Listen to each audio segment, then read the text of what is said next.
Hey, how you doing? Says the temperature is a whole balmy -2 degrees Fahrenheit on the car thermometer.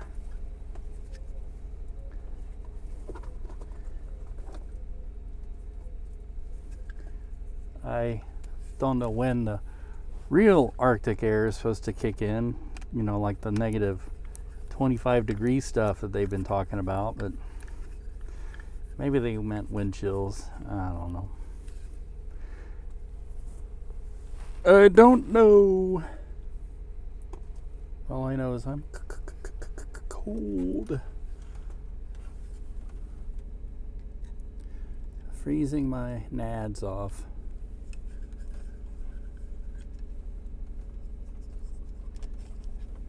Setting up my dash camera.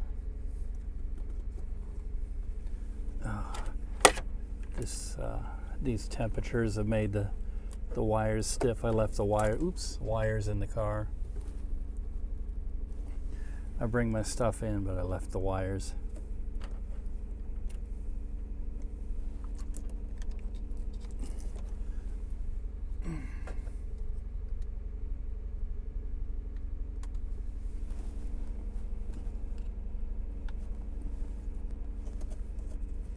This may not work.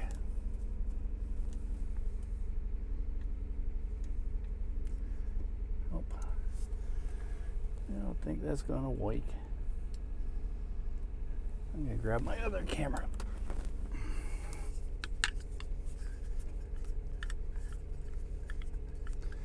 So I'm bending the puny ass little micro USB port, and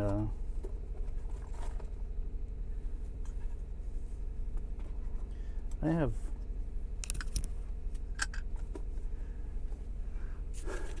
other cables somewhere else, I think probably in the house. I brought them into, yeah, I'm sure they're in the house. I brought them into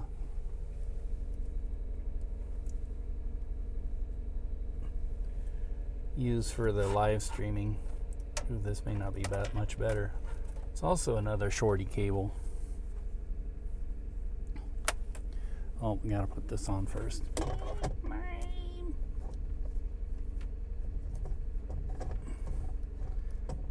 This is such scintillating stuff.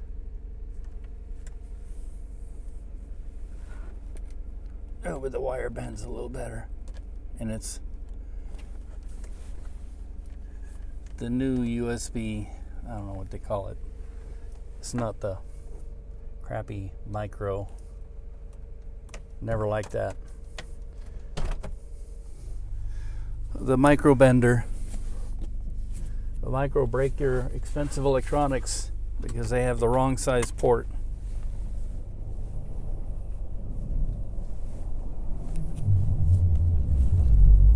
Ooh. Can't wait for the heater to kick on. You really see my breath. 9.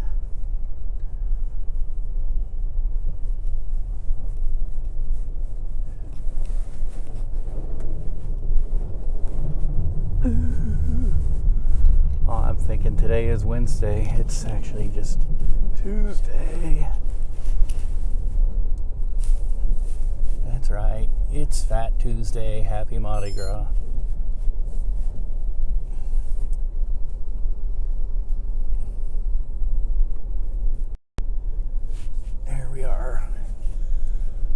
That's what the winter wonderland looks like here at the North Pole.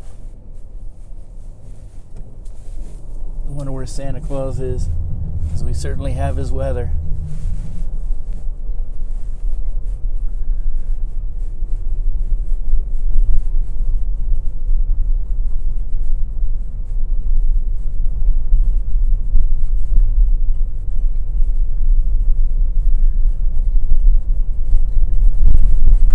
I think a lot of people are just staying in. They're not even going to work. Kids are out of school because the schools are, it's too cold for the schools. It's not like it's a ton of snow. We've seen worse.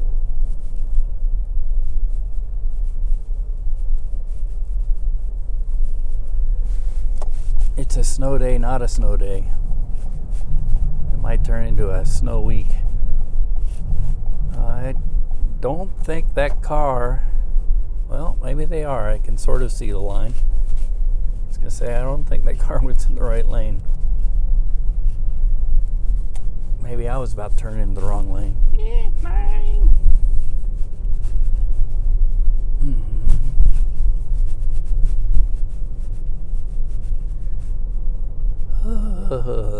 Brr.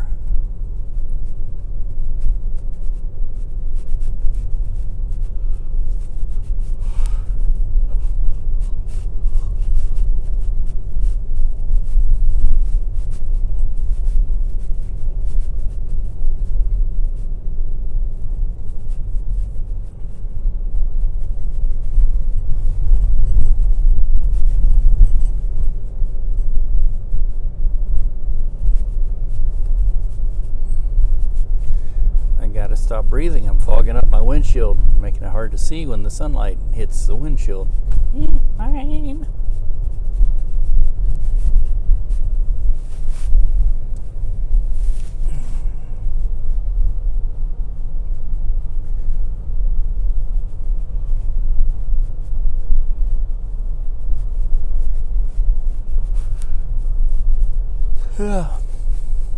You know, there's a reason that I and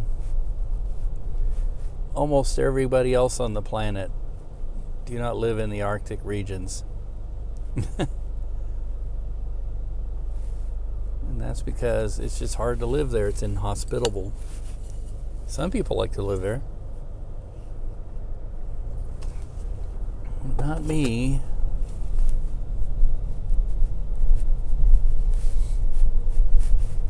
When we went to Canada, I remember seeing Canadian missions to Eskimo villages as far north as you can pretty much go. I mean, really inhospitable to human beings. And these are tiny, tiny places that they have up there.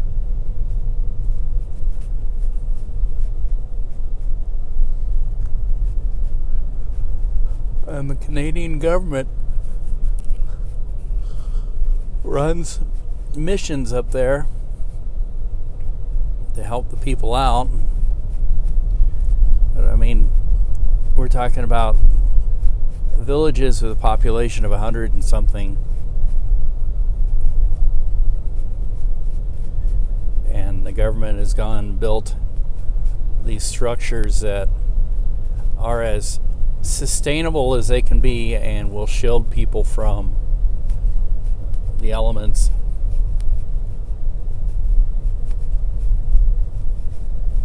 Yeah, you could freeze to death just walking from one building to another. That's how cold it gets. And a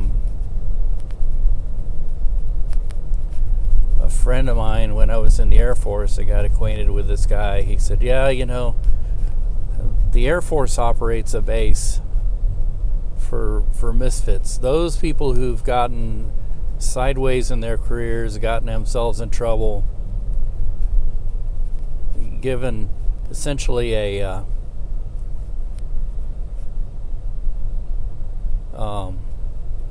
essentially an option. Do you want to go to jail, or do you want to go to a base that we need people at for a couple of years, for a year or two? And that base is Shimia. I think that's the name of it, Shimia. And it's not not really a base. It's a radar listening station operated by the Air Force. And it's pretty much fully self-contained. About 6 months of the year, you can't even really go outside. That's what he told me. He said it's so bad, you can't go outside at all. Because if you try to go outside, you will freeze to death. in the wintertime. And they said, in the summer you can go out. It's still colder than you know what. But you can at least go out and explore the island a little bit. It's like in the Aleutian Islands. It's I don't think it's the farthest west island in American territory, but it's real close to it. And of course, naturally, we have slide to a halt here. We have a radar station to listen in on, well, the Russians, essentially. And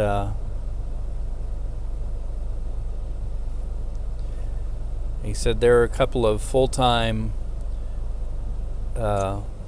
civilian contractors who work there. It's all military except for these contractors. And he said, yeah, we know that the garbage contractor, the guy who goes and collects the garbage and everything, is wanted for murder in the United States. So he opted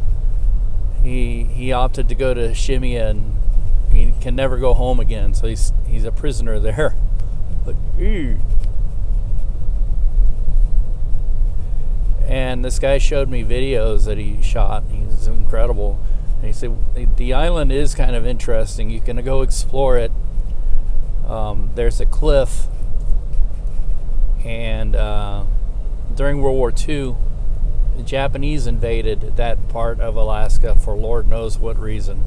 But we fought major battles up there against the Japanese and eventually won. And it was very, very miserable, hard, and at the end of the battle, they had all this surplus jeeps and stuff that they had been using, and they were like, we can't afford to bring it back with us, so they just took all these jeeps, pretty much brand new, and just dumped them over the side of a cliff, and they're all sitting down at the bottom of the cliff at Shimia. And he showed me video of all these like jeeps laying in the rocks and the ocean and everything. You know, it's a real shame, but actually that was really common during World War II. There was a lot of America produced an overabundance of material, and there were airplanes that we built that went straight from the factory to the scrapper at the end of the war. I mean, they were outdated. The jets had come in.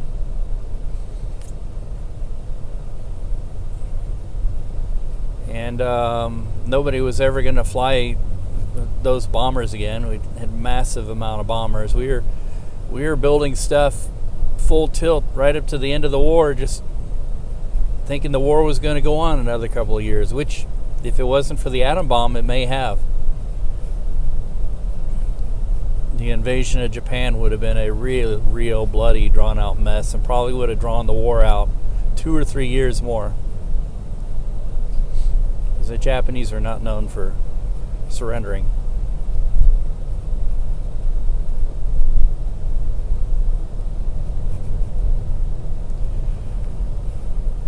And there were quite a few, the most advanced piston engine airplanes ever made, and never really got to fire a shot in anger. Like the naval fighter, the Bearcat, I think came in right at the end of the war.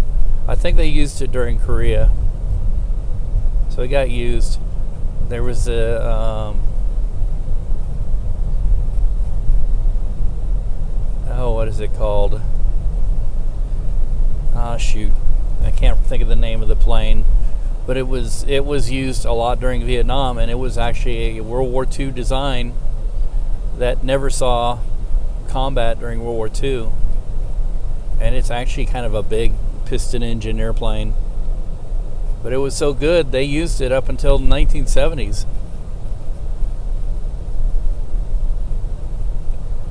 And I learned a new thing. De Havilland had built a fighter version of the Mosquito bomber called the Hornet, and they were saying that if that thing had, Germany didn't have any piston engine airplanes, that could compete against the Hornet.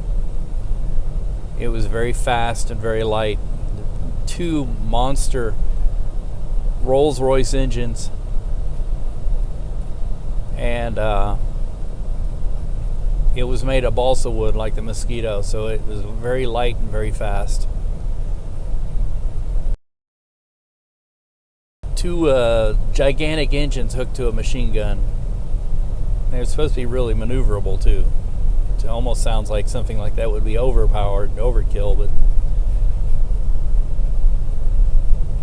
and of course Germany had beaten the Allies to the jet. The jets were pretty advanced design, but the Allies were catching up. The British had the Gloucester Meteor.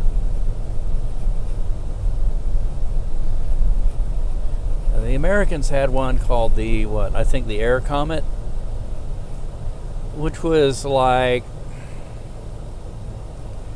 it was like a piston engine fighter design with jet engines, and they said it was very disappointing. It actually was slower than some of the piston engine planes that were out.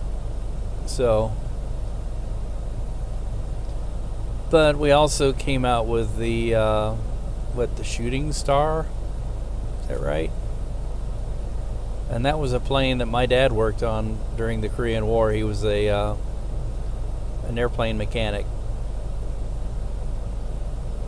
and it was kind of a straight wing design. They put the fuel tanks on the tips of the wings, kind of a rounded looking thing. And actually it was a pretty decent airplane. That one was used up until the 1970s in many ways. Not so much as fighter. It was quickly, after the Korean War, it was quickly outdated.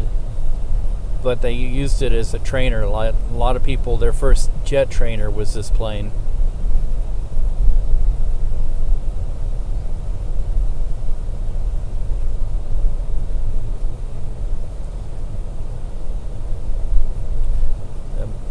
Better plane for being a fighter was the Sabre, F-86 Sabre, and then they had the Super Sabre, which was an updated version of the Sabre, but could go supersonic speeds.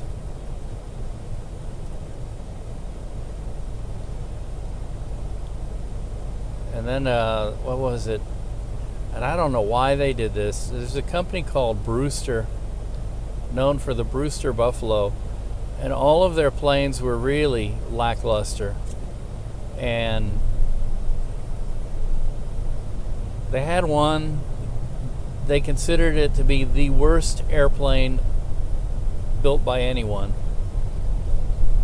And it was so bad that they said they for whatever reason, this company was awarded a contract to build planes, and then they built these planes that were so bad that they went straight from the factory to the scrapper, even during the war. I'm trying to think of the name of it. It's Brewster something, but it was they had built a lot of Brewster Buffaloes, and I don't know if they were any good. Kind of a stubby looking airplane. It was early on in the war. I think it was pretty unremarkable. They exported a lot of them, and they exported some of these other planes that Brewster built, and they were so bad that even the Russians didn't want them. The Russians pretty much loved a lot of things Americans hated, like the Air Cobra, which was an interesting design. It had the engine was in the behind the cockpit, and it had a big cannon that I think shot through the nose, not through the propeller. It was mounted so that it stuck out of what do you call that? The nose cone for the propeller. And apparently it wasn't a very good fighter, but the Russians, for whatever reason, loved him, loved the hell out of him.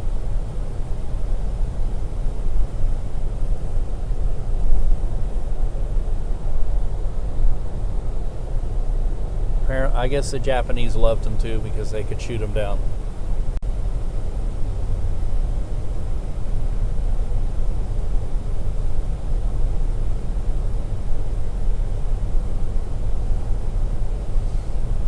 Well, the highway is definitely improved over last Tuesday. Last Tuesday I was creeping along on this highway. This looks a little slick right here. And I was creeping along. At first I was like, why is everybody going so slow? And then I realized, first time I tried to hit my brakes, the car didn't want to stop.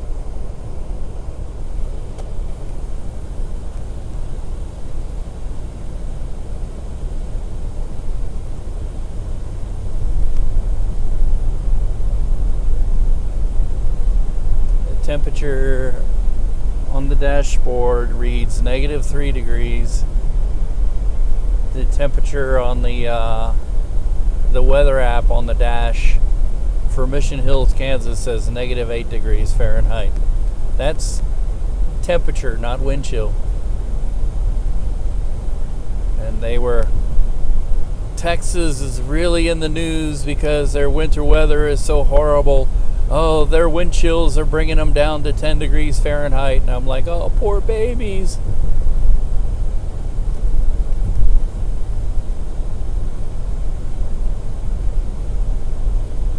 They didn't know how to drive in this stuff. And yesterday they had spectacular footage of a 103 car pileup.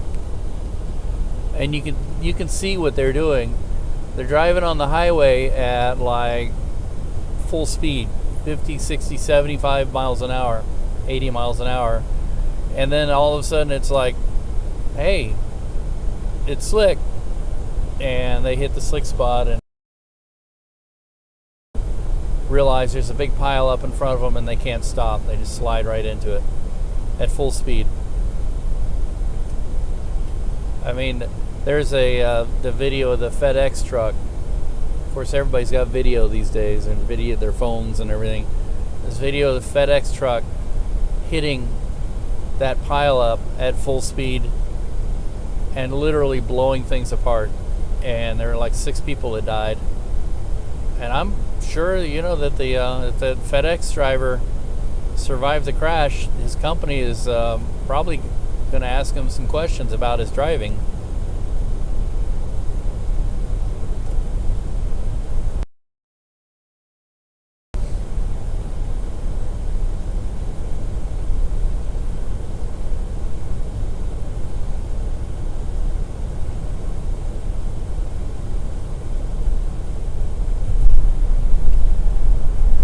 It reminds me of Atlanta a couple of years ago. They had like an inch or 2 of snow, nothing that would really bother us here. And it literally locked the city down for a whole week. Nobody could move.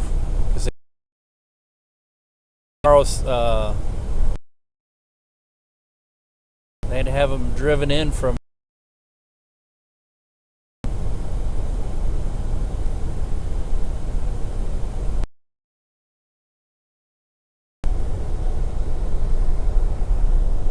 But what was funny is that there were people who were living there or that were from northern cities. People who had moved there from places like Minnesota. I remember somebody said, "Oh, I'm from Minnesota," and people were like, "How are you driving?" And he's like, "I'm from Minnesota. This is nothing." And he said he was literally ferrying people around that had to get somewhere because they didn't know how to drive.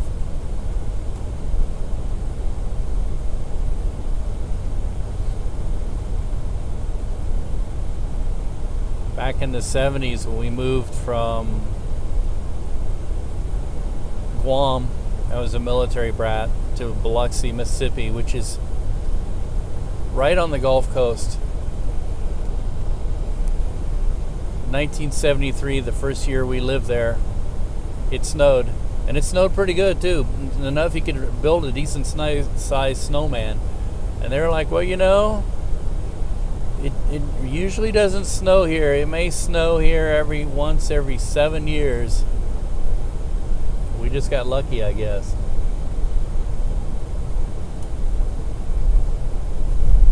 This looks slick. Yeah, you go over these bridges, you can actually see the slick spots on the road. Watch road conditions, use caution. But yeah, I remember that. And school was out for a whole week, and the kids, we loved it. Oh boy, go out and play in the snow. And of course, we had just moved there from Guam, which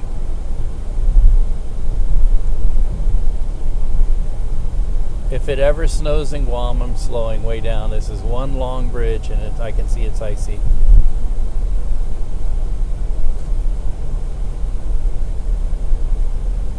If it ever snows in Guam, then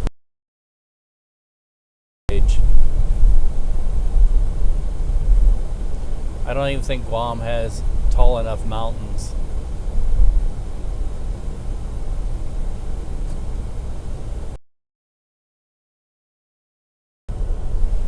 I don't know about the Philippines. The Philippines has tall enough mountains. I've heard that there are some real tall peaks in the Philippines that if you go up to the top, you better bring a jacket because it's going to be cold.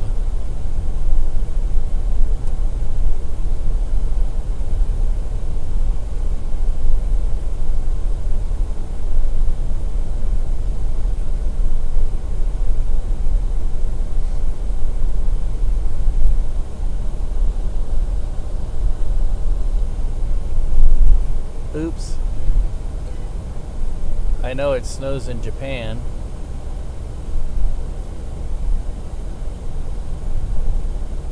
It snows pretty good in places in Japan.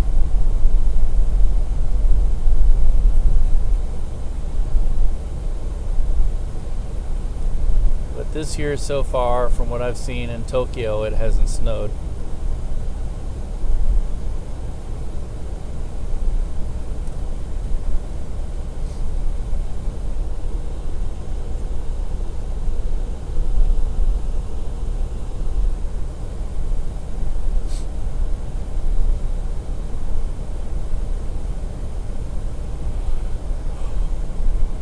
Here we go, a bridge, and look at the ice that's in the road. That's not wet, that's ice.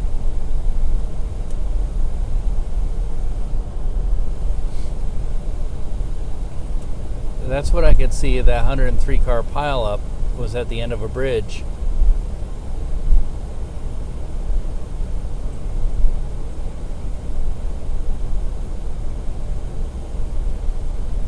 People were driving way too fast. They hit the bridge and wiped out, and everybody behind them was driving way too fast. Say, well, you could be forgiving of that. I'm like, not really. I mean, there's plenty of warnings out there, and a lot of people who are driving, like the trucks. Truckers should especially be mindful because a lot of them drive through all that kinds of weather.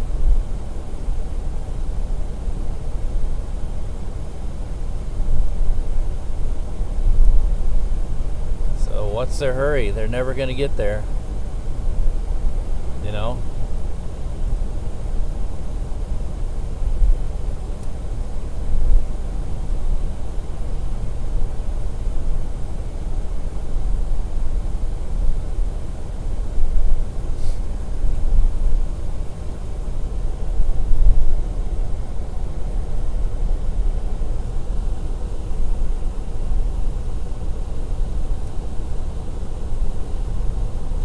Boy, the bridge over the Missouri River ought to be fun.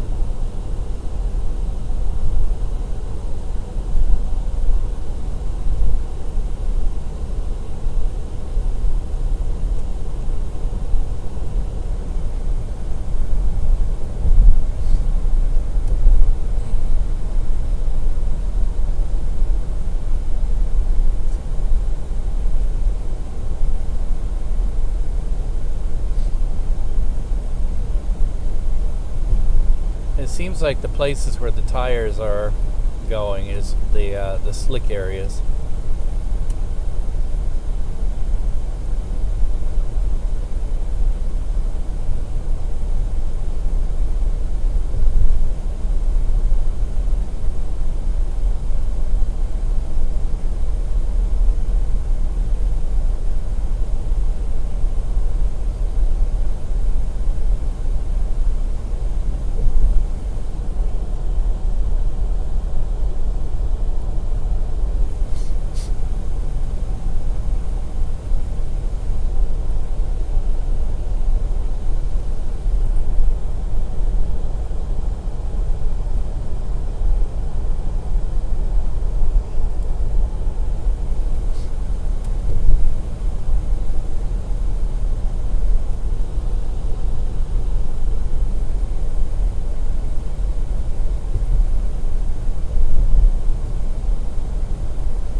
Alrighty, off the bridge. It didn't seem to be so bad.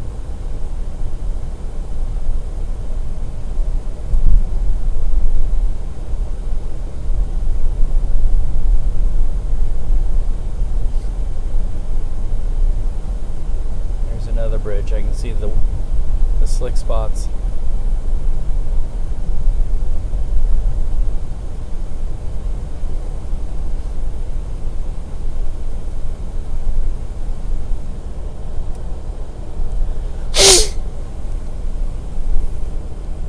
Sorry about that.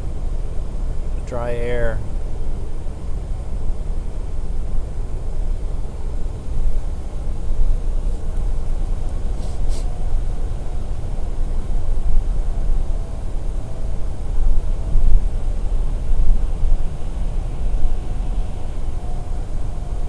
Now you say truck drivers should know better. Look at this guy, he's tailgating.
More slick spots.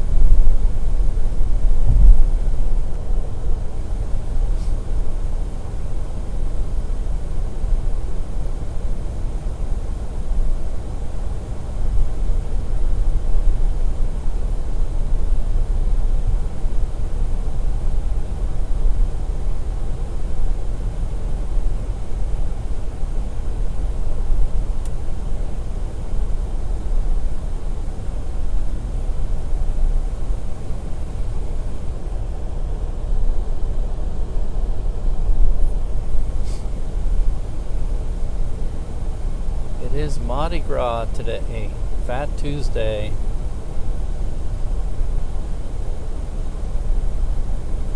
And it's too damn cold to be doing anything outdoors, and too damn beer flu-y to be doing anything indoors.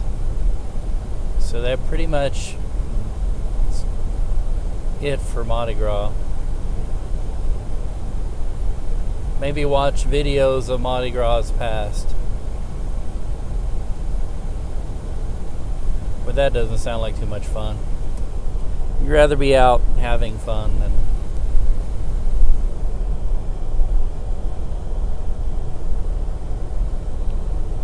Tomorrow is the beginning of the Lenten season, Ash Wednesday.